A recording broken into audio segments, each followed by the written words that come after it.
धनपुर नाम का एक छोटा प्यारा सा गांव था। वहाँ रहता था एक मेहनती किसान रामू, उसकी समझदार और तेज दिमाग वाली पत्नी सीमा और बगल वाला चालाक पड़ोसी भोला राम। रामू सुबह सुबह खेत में जाता, सीमा घर संभालती और भोला राम ज्यादातर दूसरों के फायदे की ताक में घूमता रहता। एक दिन सुबह सुबह रामू अपने खेत में खड़ा था। उसकी उगाई हुई हरी भरी सब्जियां देखकर कोई भी खुश हो जाता, लेकिन खेत के कोने में पेड़ के नीचे भोला राम छुपकर वही सब्जियां निहार रहा था। उसके मन में एक ही बात चल रही थी, काश ये सब मुझे मिल जाती बिना मेहनत के। रामू घर लौटा और बोला, सीमा, इस साल की सब्जी बहुत अच्छी हुई है, लगता है हम बाजार में अच्छी कमाई करेंगे।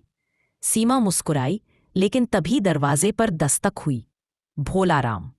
वह मीठी आवाज में बोला, अरे सीमा भाभी, सुना है इस बार की सब्जियां सोने जैसी हुई हैं, थोड़ा स्वाद चखने आया हूं। मतलब? देखना था कि कैसी हुई है। सीमा समझ गई कि भोला राम कुछ ले जाने आया है।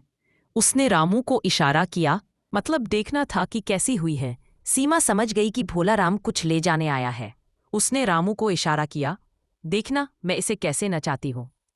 सीमा ने कहा, अरे भोला राम भाई, जरूर दिखाऊंगी, लेकिन पहले एक छोटा सा काम कर देंगे। भोला राम तुरंत बोला, हाँ हाँ, काम ही बता दीजिए। सीमा बोली, छत पर कबूतरों ने दाना गिरा दिया है, बस थोड़ा साफ कर दीजिए, फिर आपको हमारी सबसे बढ़िया लौकी और भिंडी दिखाऊंगी। भोला राम लालच में आ गया, छत पर चढ़ा और सफाई करने लगा।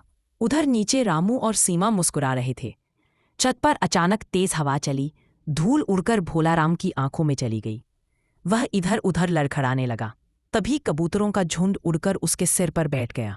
भोला राम चिल्लाया, अरे भाभी, ये तो हमला कर रहे हैं, कोई बचाओ। रामू हंसते हुए बोला, अरे भाई, तुमने ही कहा था दूध घी जैसी सब्जियां चाहिए, मेहनत भी थोड़ी चाहिए ना। भोला राम बड़ी मुश्किल से नीचे उतरा और बोला, भाभी, सब्जियों की जरूरत नहीं है, मुझे आज का सबक मिल गया है।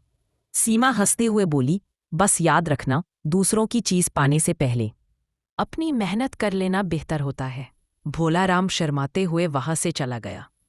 रामू और सीमा ने एक दूसरे की तरफ देखा और हंसते हंसते लूटपुट हो गए।